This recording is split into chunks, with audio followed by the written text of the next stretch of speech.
Bien, está con nosotros Daniela Rojas. Ella es paciente de diabetes tipo 1. Tiene 30 años de vivir con esta condición y bueno, una historia pues increíble donde se nota el gran trabajo que ha hecho a nivel personal y que además está ayudando inclusive a otros pacientes. Pues bienvenida a Noticias Colombia y pues muchísimas gracias por acompañarnos. Gracias a vos, Lorena. Un placer estar aquí con ustedes el día de hoy. Ya lo decíamos, 30 años, Daniela, es bastante tiempo pasar por diferentes procesos, pero si muy rápidamente resumimos parte de tu historia, esos inicios, cómo se da el diagnóstico, cuáles son esas sensaciones, qué es lo que lleva precisamente a que se te diagnostique la diabetes. Gracias, buenísima pregunta. Bueno, en mi caso fue un diagnóstico bastante complicado porque me hicieron un mal diagnóstico 3 veces por precisamente falta de educación en el tema. La diabetes en sí misma, los síntomas principales son pérdida de peso, exceso de sed.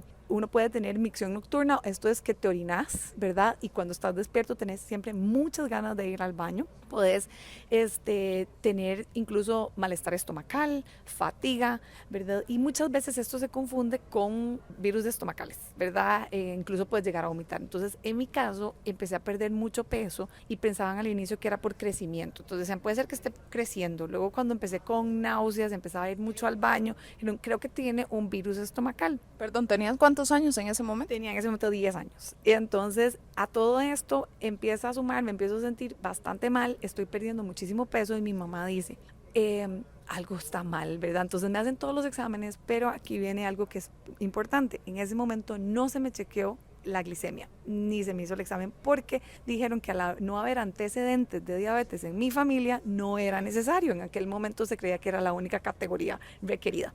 Mi mamá, por su lado, dijo, bueno, si todos los exámenes están bien menos ese, vamos a descartar. Hicieron el examen por fuera y salió significativamente alterado, muy elevado, pero para este momento me tuvieron que internar en aquel tiempo en el Hospital Nacional de Niños y estuve en coma por varios días. Entonces sí fue bastante, una entrada a la diabetes bastante traumática relacionado a lo que todavía lastimosamente, no necesariamente mucho en Costa Rica, pero sí en nuestra región, sabemos pasa por un mal diagnóstico porque se confunde la condición con otra y no se llega a tiempo al tratamiento que se requiere. Decías, Daniela, no sé cómo uno se murió en aquel entonces, hablando de todo este tema del diagnóstico, de la educación en general, que ha sido algo primordial en el día de la diabetes, hacer conciencia en esa parte.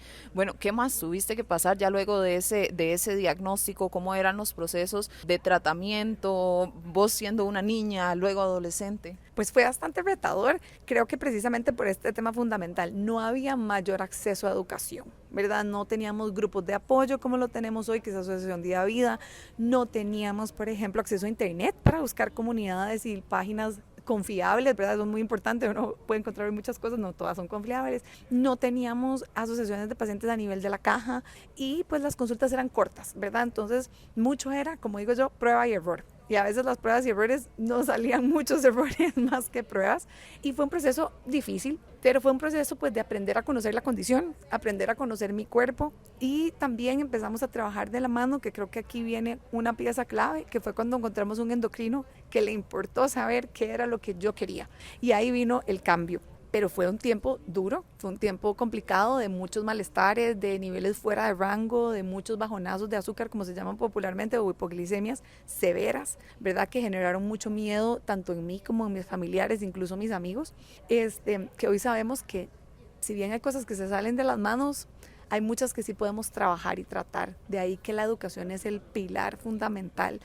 Podemos tener la última tecnología, podemos tener el endocrinólogo, podemos tener la familia que nos apoya, pero si no tenemos la educación es muy difícil. Es como que yo te diga hoy, Lorena, ¿por qué no vas a hacer el examen de leyes? Y no digo que no puedas ser abogado, pero si no has estudiado nunca se te va a hacer muy complejo. Entonces, para poder de verdad lidiar con una condición que demanda de uno 24 horas del día, uno tiene que estar educado para poder tomar decisiones en el tiempo real, porque al final del día no necesariamente siempre es el número. Muchas veces cuando hablamos de diabetes yo digo, las personas con diabetes somos más que solo un número. pero de lo que se trata es de saber qué hacer con el número que estamos viendo para obtener el resultado deseado e idealmente no se convierta en una complicación. Daniela, ¿por qué ese de dar el 100% y de las 24 horas del día? Tenés que controlar lo que comes, cómo dormís, el ejercicio que hagas, implica toda una dinámica en ese sentido. Así es, la diabetes es una condición de 24/7. Las personas que dependemos de insulina, ¿verdad? Que tenemos que aplicarla sea por jeringas, lapiceros, microinfusoras de insulina, tenemos que estar atentos a nuestro nivel de glucosa en la sangre constantemente. Hoy sabemos que hay 42 factores, no solamente es la insulina, el ejercicio y la alimentación, que son los tres más de los que más se nos educan, pero hay 42, por ejemplo, estrés, enfermedad, temperatura, medicaciones que pueden impactar los niveles de glucosa en la sangre. Estar al tanto de todo esto es una condición que demanda todo el tiempo de nosotros, incluso cuando dormimos. Uno puede tener o hiperglicemias o niveles de glucosa altos o hipoglicemias, niveles de glucosa bajos, mientras uno duerme. Entonces, lo mismo pasa cuando estamos educando, cuando estamos trabajando, cuando estamos manejando. Es una condición que demanda enormemente. De ahí que también un tema que es fundamental, esto lo digo porque como persona que vive con diabetes y como profesional de la salud mental, es el impacto que tiene a nivel de salud mental. Es importante saber que las personas somos personas, que es una condición que es retadora, que al ser tan demandante eventualmente se puede sentir cansada o incluso exhaustiva, y de ahí que podemos requerir apoyo tanto físico, médico, nutricional, pero también psicoemocional, puesto que es como yo digo, esto es así, imagínate que yo te digo, te voy a pedir que hagas un trabajo 24 horas del día, hacer lo que tengas que estar haciendo, tenés que estar siempre pendiente, no vas a tener ni un solo día de vacaciones, ni uno, tenés que pagar para poder estar en ese trabajo, y además de eso vas a tener que tener trabajos extras porque no te vamos a pagar nada para que vos lo hagas. ¿Te interesa? Pues claramente vos puedes decir, bueno, no me sale muy buen negocio. Pues así es un poco, ¿no? Es algo que demanda de uno todo el tiempo, y sin apoyo, sin acompañamiento, sin educación, no solo a la persona, a los profesionales de salud, a la familia, a las parejas, incluso a profesores cuando hablamos de niños y cuando estamos en educación de mayor, a compañeros de trabajo y jefaturas cuando hablamos de personas que están en la fuerza laboral nacional, pues es difícil que la diabetes no se sienta como algo cansado y pesado. De ahí que ocupamos cambiar institucionalmente la forma en que se entiende y trabajar para que sea una condición conocida, no estigmatizada, pero sí más bien abordada. En 30 años puede sonar mucho, puede sonar poco, dependiendo de cómo se vea. ¿Cuánto se ha avanzado? Porque muchas enfermedades, y no solamente la diabetes, pasan por el estigma, por juzgar, por señalar a la persona que la tiene. ¿Cómo ha sido esa evolución suya en este lapso? Pues qué buena pregunta. Pensé que me ibas a preguntar en 30 años cómo ha pasado la tecnología, pero más bien me preguntaste el estigma, y creo que ha sido lastimosamente todo lo contrario de la tecnología. Seguimos sabiendo que la diabetes es una condición altamente estigmatizada, tanto diabetes tipo 1 como diabetes tipo 2. Por ejemplo, el día de hoy, si yo llegase a un espacio donde nadie conoce de diabetes, y esto aclaro, la gente no necesariamente lo está haciendo de manera de mala intención, pero sí por desinformación y por estigma. La gente siempre me dice, pero vos no te ves como que estás enferma. Y qué torta que la que tenés es esa diabetes, que es de la mala. Tenés diabetes de la mala, qué duro. Yo tenía una vecina que tenía una abuelita que se murió de eso, Daniela. También tengo mucho de esto de por qué no te tomas una moringa y un té de canela para que te mejores. Es que qué falta de ganas tenés de mejorarte.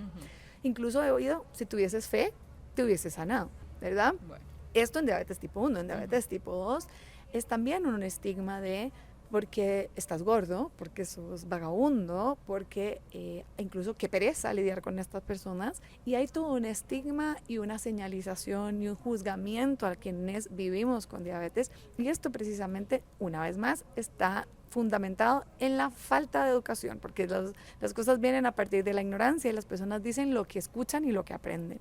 Así que si me preguntas hoy, gran parte también de mi trabajo es ser vocera de esta comunidad para reeducar.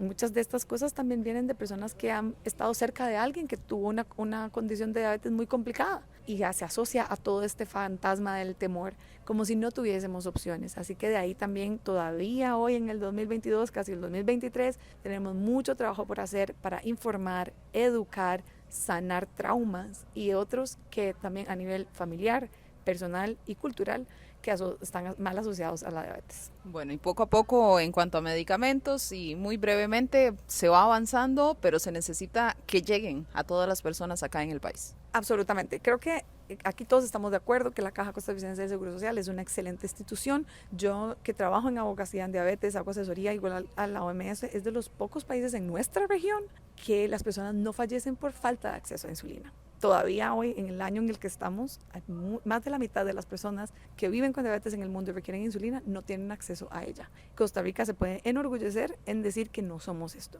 Pero como lo hablábamos también, sin educación también puede ser un tratamiento de alto riesgo. Puede ponernos en bajas muy fuertes o en altas complicadas. Entonces, viene asociado a eso. Se requieren mejoras sin lugar a dudas. Día con día hay mayor tecnología, medicamentos nuevos que favorecen el manejo, alivianan la demanda tan alta que tiene la diabetes. El Hospital Nacional de Niños está haciendo un trabajo excepcional en empezar a cambiar la forma en que se ha venido trabajando. El Hospital de Heredia, de la mano con varios médicos, uno de los que estaban hoy acá, el Hospital Calderón Guardia, están trabajando bastante para empezar a cambiar la forma en que la diabetes está siendo tratada, diagnosticada, pero aún nos falta un largo camino y creo que de las cosas que más nos falta también es recordar que la diabetes no es solo una condición de índole de atención médica, es una que requiere educación nutricional, requiere un apoyo integral a nivel psicológico y emocional que no tenemos nulo en nuestra región, no solamente en nuestro país y en el mundo realmente, y por supuesto de educación. Entonces, no solo nos faltan medicinas, nos falta también el apoyo integral, pero creo que es algo que hoy se está hablando y esperamos que pronto con el esfuerzo de muchos logremos implementarlo. Bueno, y esa vocería suya y el positivismo que también quiero destacar para los oyentes, Daniela nos atiende con una gran sonrisa, con una gran energía y bueno, que también se pueda transmitir al resto de las personas quienes viven con la condición, con diabetes, que puedan tener esa esperanza y para el resto de la población creo que es muy importante educarnos. Muchísimas gracias, Daniela. Muchísimas gracias a vos, Lorena, por el espacio. Un placer. A vos, Lorena, por el espacio. Un placer.